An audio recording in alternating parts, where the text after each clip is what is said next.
So you've probably, flown a drone over, specifically for deer more than any, as much as anybody else in the world. Maybe Yeah. not, but you're in the top percentage of people that Yeah, have done no, that. I think that in terms of actual hours observed, I mean, if anyone wants to challenge it, my numbers that I have, but in terms of actual like true hours spent researching, not hours spent out in the field flying a drone and looking at stuff, but the amount of hours that I spent documenting data variable points off of mature bucks, not just deer, mature bucks. It's like a little over 2,100 hours Yeah. spent. So it's quite a bit of time.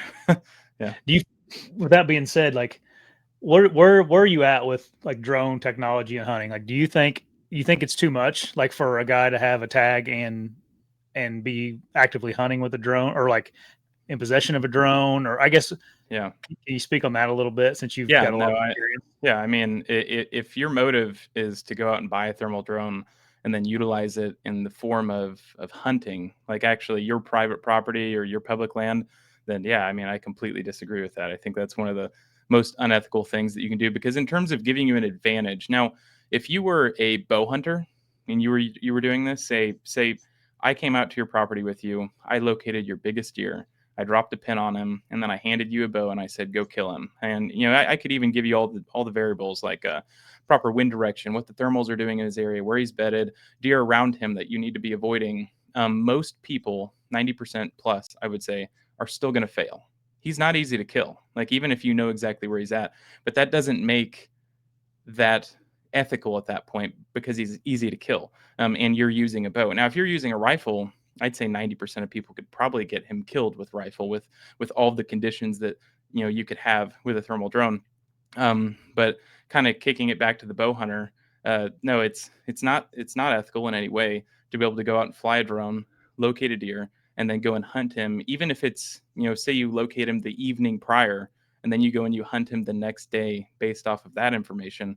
That's not ethical either. In fact, I don't think it's ethical to research one for a week prior and then decide you're going to go out and hunt him based off of that intel. It just in no way, shape, or form does flying a thermal drone and hunting the deer kind of commence with one another. I don't think that they play any role. The role that I think a thermal drone can play is obviously deer recovery. I think that Yeah. it's extremely effective for that, and I think that it should retain legality for that. And I know there are some qualms with how it's utilized in some cases.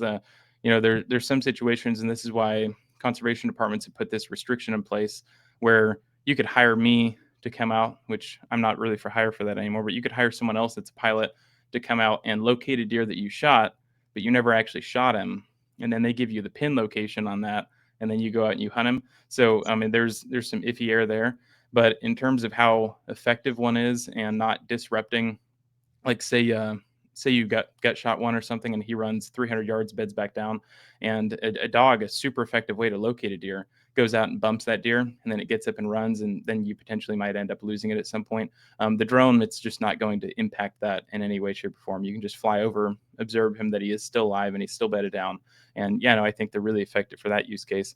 And then from the research standpoint, essentially what I've been doing and what anyone else that's going to potentially copy this mold of what I've been doing already, even at the university level, is it's no different than a GPS color study. If a GPS color study could give you all of the information that the thermal drone is giving you, then it probably would.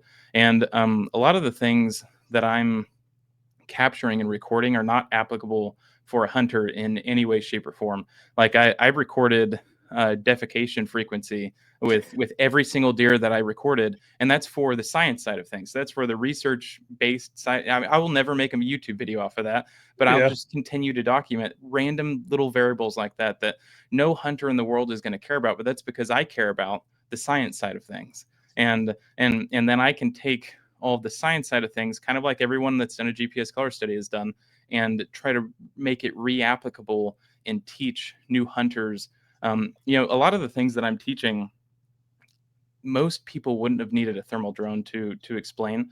They're just based off of pure hunting experience, and I think that why my videos are going to be continuing to do so well is because it's a really visual learning experience. It's not just Mhm. some guy sitting in front of a camera and telling you, here's what the deer are doing, here's what they're potentially doing. I have actual video footage to kind of back it and potentially make you more confident going in the field, especially as a new hunter.